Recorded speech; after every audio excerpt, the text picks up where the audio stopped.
장자라고 하는 책은 결국은 근데 사실은 원문으로 보는 게 저는 가장 좋긴 좋다고 생각을 해요. 왜 그러냐면 어 장자는 해석의 폭이 워낙 넓거든요. 그래서 결국은 역자가 그걸 얼만큼 드러내놓거나 내놓지 않거나의 좀 차이가 있을 뿐이지 분명히 역자의 해석의 방향이 되게 중요합니다. 물론 어떤 번역은 제가 보기에는 좀 생각 없이 번역한 것 같은 책도 있어요. 그러니까 뭐냐면 번역이 틀렸다는 얘기가 아니라 어찌 됐건 역자가 갖고 있는 생각의 방향이 있어야 될 텐데 그 방향을 일관되게 밀고 가기보다는 이렇기도 하고 저렇기도 하고 막 이렇게 번역한 것 같은 느낌이 드는 책이 있다는 거죠.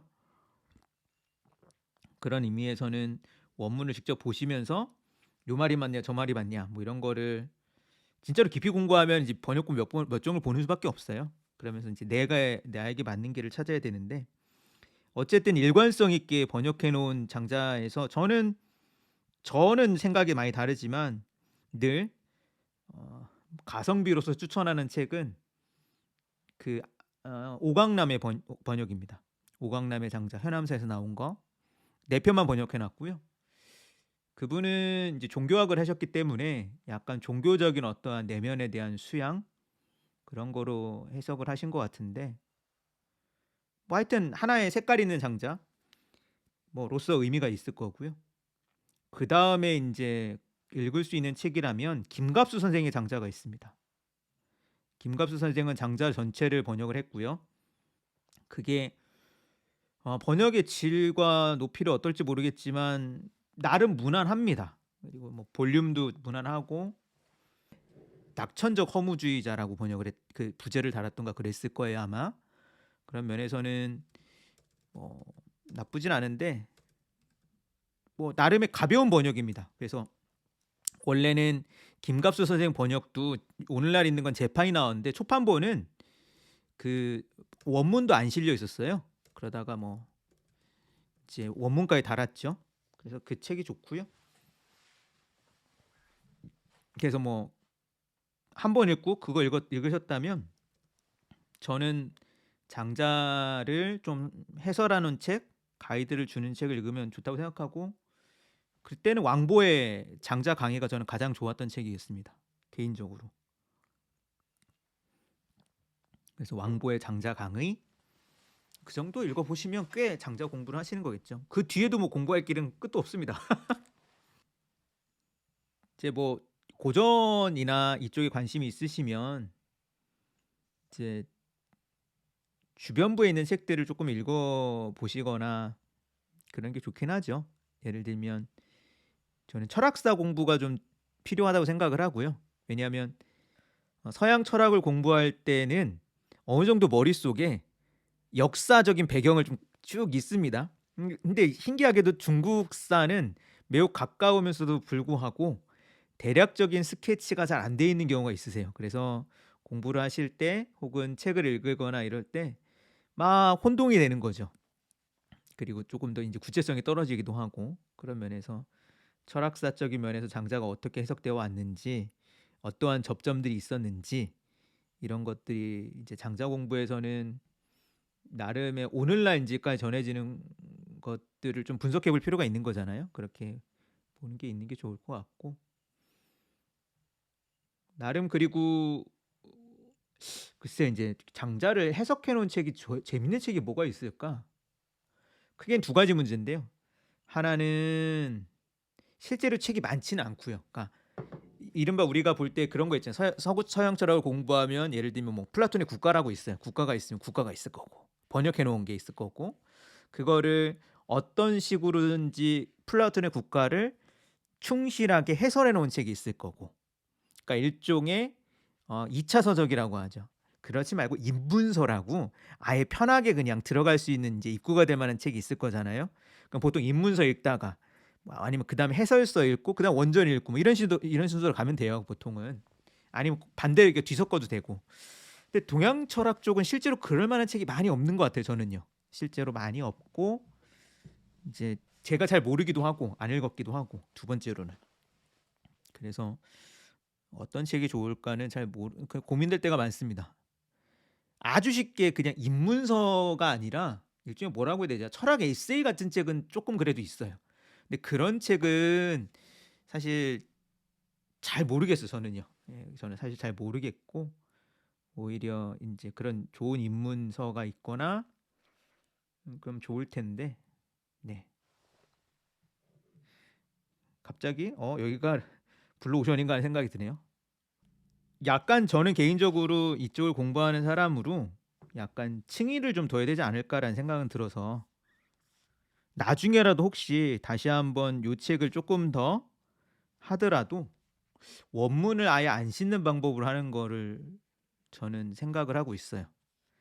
왜냐하면 그러니까 물론 원문이 중요하긴 해요. 근데 원문을 볼 거면 차라리 꼼꼼하게 보는 게 낫습니다. 뭐 이런 식의 그러니까 약간 구어 투 번역보다는 그럼 차라리 주석을 꼼꼼하게 달아 가지고 한 문장 한 문장 아주 디테일하게 들어가고 그럼 아예 아주 슬림하거나 아예 두껍거나 뭐 이런 식이 낫지 않을까라는 거죠. 그런 면에서 너무 그 그냥 그 어중대한 거는 글쎄 모르겠다는 생각이 들더라고요. 그리고 예를 들면 오늘날 같은 방법에서는 그 책이 뭐 꼭 그 문자로 보진 않아도 되잖아요. 그럼 전자책 같은 거든가 이런 거는 쪼끔 더 꼼꼼하게 원문들을 보거나 이걸 어떻게 좀 잘만 하면 방법이 있지 않나?'라는 생각은 들어요. 뭐 번역의 퀄리티가 어떻게 되는지는 차치하더라도 이렇게 했던 거는 읽히는 번역이었으면 좋겠어서 그랬어요. 그러니까 한문을 넣으면 한문에 한글이 종속되어 버리거든요, 원문에.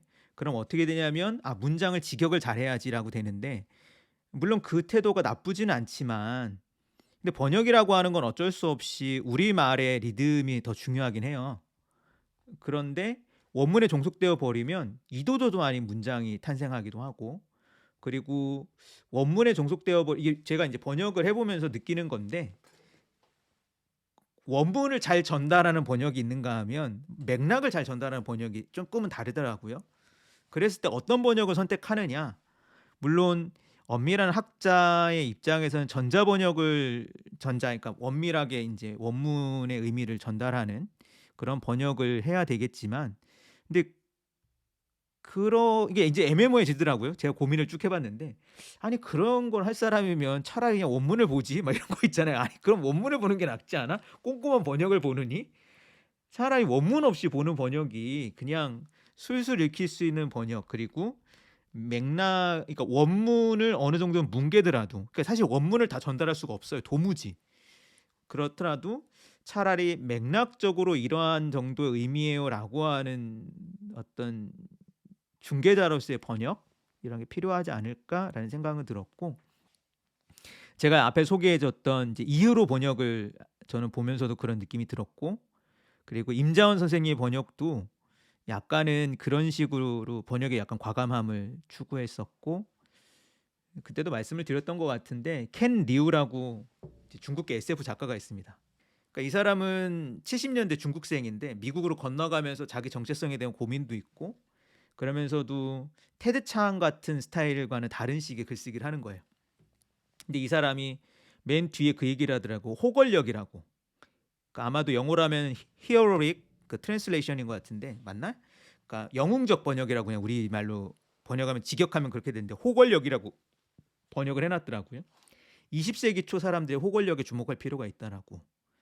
왜냐하면 그 사람의 질문이 그거더라고요. 이 사람은 소프트웨어 개발자인 동시에 아마 SF 작가인 거예요. 켄 리우가.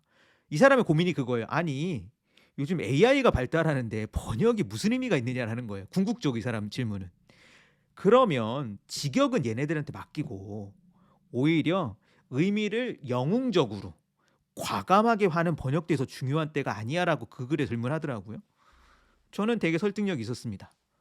물론 오늘날 뭐 번역의 질을 얼마큼 신뢰하시는지는 모르겠지만 생각보다 그 AI 번역이 괜찮습니다. 진짜로요. 특히 기본적인 일상에서 쓰이는 매뉴얼 같은 경우는 아무런 문제가 없을 정도예요. 제가 보니 문학 작품, 시 같은 건 아직 멀었죠. 근데 한문도 AI 번역을 지금 뭐 이렇게 실험하고 있고 연구하고 있는 거로 알고 있어요. 그러면 문장을 그대로 번역하는 건 AI가 하는 게 맞고, 근데 인제 AI가 다 도달할 수 없는 부분이 있는 거잖아요. 맥락을 번역하는 것, 혹은 AI, 예를 들면 A라는 글을 AI가 통과해서 B라는 글이 된다고 했을 때 번역자의 누군가의 뭐랄까 문체나 어투, 그 사람이 갖고 있는 스탠스, 뭐 문장력, 똑같은 문장을 좀 다르게 하는 여러 가지 거기가 들어가는데 그걸 더 할 필요가 있지 않느냐고 했을 때 이제 그런 문제에서 저도 뭐 이번 번역을 좀 해 보면서 그 기조를 자꾸 하려고 했던 거죠. 그러니까 '어떻게 다르게 할까?' 한국 문장을 그냥 꼼꼼하게 번역하는 건 더 꼼꼼해질 필요가 있을까? 저는 없다고 생각하는 입장인 거고 거기에서. 이 두 번째로는 '꼭 장자가 장자여야 할까?' 그래서 장자라는 제목을 쓰고 싶진 않았어요. 예. 왜냐하면 그거는 고대 서명이 있긴 하지만 그걸 그대로 그냥 소개하는 거는 좀 무책임하잖아요. 그러니까 문화가 넘어오면 제목이 바뀌거든요.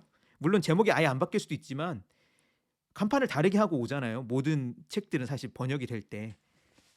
그러면 '제목을 한번 또 생각을 해야지.'라는 것도 있었고, 그리고 한문을 공부해 보시면 알지만 한문은 의미를 전달하는 문장이기 때문에 우리나라 말과 같이 상당히 뭐라고 할까요? 그 감각적인 언어와는 쪼끔 또 다르긴 해요. 그러니까 한문은 물론 한문도 상당히 감각적으로 표현할 수가 있습니다. 그러나 우리말처럼 다양한 어미들을 사용해서 뉘앙스를 막 다르게 하는 거는 좀 제한적이에요. 우리말은 똑같은 의미도 어미를 다르게 하느냐에 따라서 되게 다르잖아요. 그랬을 때 인제 저 같은 경우 선택했던 방법은 그거죠. 이걸 그냥 그 구어체로 바꾸자, 말하듯이. 근데 한문은 그렇게 번역해도 돼요. 그 번역해도 뭐 안 된다는 건 절대 아니거든요. 그런 면에서 이런 거를 한번 시도해 보고 실험해 보는 것이고 여기까지 오는 거죠. 사실 궁극적으로는 저는 그 작업을 해야 될 것 같아요. 지금 이르러서는 논어를 이번에 읽으면서도 했는데, 예를 들면 차라리 그 대문자로 이렇게 하는 거예요. 뭐 예를 들면 깊은 홍달의 논어라고 내는 거죠. 그러니까 무슨 얘기냐면 그거는 논어라는 책을 번역했다는 게 아니라 논어라는 책을 해체한다는 거예요. 논어라는 책을 해체해서 논어에 있는 500문장을 다 읽을 필요가 없거든요, 사실 제가 봐도. 왜냐하면 논어는 어떤 편집물의 역사적 편집의 결과물이고, 그 역사적 편집물을 고대로 읽을 필요도 있지만 그것을 번역은 하되 재조립해서 번역하는 방법도 있어요. 그러면 논어라고 하는 책이 누군가가 이것을 선집으로 만들 때 맥락과 배치가 달라지면, 예를 들면 이런 거 요즘에 해 보시는지 모르겠지만 그 저는 스포티파이를 매일 음악을 듣습니다. 아시는지 모르겠네요. 그 음악 듣는 이제 프로그램이에요. 그러면 제가 좋아하는 음악을 들으면 그와 비슷한 음악을 계속 틀어 줘요. 그리고 그 비슷한 음악을 또 틀면 또 이렇게 쭉 되고, 내가 좋아하는 음악가를 클릭을 하면 그 좋아하는 음악가의 플레이리스트를 이제 블렌딩을 해 주는 거죠. 근데 이게 되게 다른 느낌이 돼요. 무슨 얘기냐면 예를 들면 제가 좋아하는 가수가 뭐 5 집까지 냈어요. 그럼 1집 듣고 2집 듣고 3집 듣고 4집 듣고 앨범 트랙 순서대로 듣는 것과 그 사람의 명곡을 뭐 옛날에 그런 거 많이 했잖아요. 뽑아 가지고 다르게 들으면 이게 전혀 다른 느낌이 되잖아요. 또 뭔가 다른 맥락이 생기고. 논어도 마찬가지가 아닐까라는 생각이 드는 거죠. 어떤 문장은 모호하고 어떤 문장은 내가 동의가 안 되기도 하고 어떤 문장은 이게 그 뭐야 문헌학적으로도 쓸모없구나. 이건 왜 붙었는지 모른다. 뭐 이런 문장이 있어요. 중복되었다. 그런 건 굳이 그걸 번역할 필요가 있을까 등등. 그럼 내가 동의하지 못하거나 이해하지 못하거나 아니면 불필요하다고 생각한다면 다 쳐내고 의미를 다르게 계열화해서 번역을 할 때 그렇게 하는 거죠. 장자도 흩어서 모아 보면 좀 다를 것 같아요. 그리고 실제로 그게 필요하겠다라고 싶은 게, 예, 내 편만 보지만 내 편만 봐도 잘 안 되는 게 있거든요. 그리고 그러니까 저의 입장에서도 지난번에 이 이야기를 많이 안 했지만 그 군대 나오는 부분이 있었잖아요. 임금의 정벌 얘기. 그런 부분은 빠져도 상관없다 생각을 합니다. 우화들이. 그리고 장자 안에서도 우화들이 몇 개는 빠져도 상관이 없거나 어떤 제가 인제 의미적으로 연결을 할 때 잘 이해가 안 되는 부분도 있어요. 그러면 인제 그런 후 해 인제 해체하고 재조립한 번역 이런 게 그냥 필요하지 않을까 하는 거죠. 그게 인제 장자에서는 누가 그거를 쪼끔 더 실험적으로 했냐면 그레이엄의 번역이 있습니다. 앵거스 그레이엄의 장자가 있는데 김경희 선생이 번역을 했어요. 영어로 그러니까 중역이죠 사실은. 그러니까 앵거스 그레이엄이 영어로 번역한 것을 한국어로 다시 번역을 한 거니까 원문을 영어로 번역한 것을 한국어로 번역한 거 중역이지만 의미 있는 번역입니다. 아주 중요한 번역이고 저는 그 사람 때문에 제물론이 좀 이해가 되기 시작을 했어요. 그러니까 제가 제물론 번역해 놓은 걸 보면 이것이다 저것이다로 번역해 놨거든요. 시 피를 이것과 저것으로 하지 않고 이것이다는 주장, 저것이다는 주장으로 번역했어요. 그거는 앵거스 그레이엄의 번역을 보면서 '그래 이렇게 접근하는 게 맞아.'라고 보았던 게 어떤 동의했던 부분이 있는데 그 사람은 이제 쪼끔은 다른 방법이긴 한데 기존의 내 편 틀을 놓되 내 편 순서를 쪼끔 바꾸고요. 내가 보기에 요 순서가 이렇게 바뀌어야 돼. 그리고 예를 들면 인제 아주 인제 지나치게 짧았던 양생주 같은 부분이 있죠. 거기서 저 뒤에 있는 외자편에 있는 부분을 끌어다 붙여 놨어요. 뭐 이런 식으로 그럼 인제 약간의 인제 뭐랄까 편집이 아주 전위적으로 한 건 아니지만 그걸 한 거죠. 그런 의미에서도 의미가 있고 만약 장자가 새로 번역된다면 순서를 바꿔도 없잖아요. 읽어 보시면 아시겠지만 사실 이게 무슨 의미가 있습니까? 소유 먼저 읽고 제물론 읽고 이게. 그 책이 그렇게 돼서 읽는다는 것 이외에 큰 의미가 있을까? 이게 예를 들면 어떤 철학책 같은 경우 물론 어떤 철학책이나 어떤 책 같은 경우는 순서가 중요해요. 근데 이거는 논어도 그렇고 장자도 그렇고 그건 뭐 맹자도 마찬가지입니다. 대학은 좀 안 그렇겠네.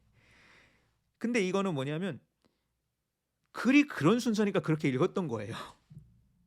이렇게 읽으라는 순서가 그렇게 중요했나? 물론 저는 번역을 하면서 나름의 순서를 잡아 보려고 애를 쓰긴 했어요. 모음으로 초대하고 인식에 대한 문제를 던지고 삶에 대한 뭐 이런 식으로. 그럼에도 불구하고 이거는 역자가 맥락적으로 부여한 것이지 텍스트 내재적 맥락인가라면 그렇진 않다고 저는 생각을 하거든요. 논어는 특히 논어는 순서가 의미가 없습니다. 논어는. 그러면 과감하게 흩어야지. 흩고 마치 오늘날 이른바 이제 이북 하이퍼텍스트 이북을 읽는 것처럼 순서를 다르게 그냥 재배치해 보면 다른 책들이 나올 수 있겠지.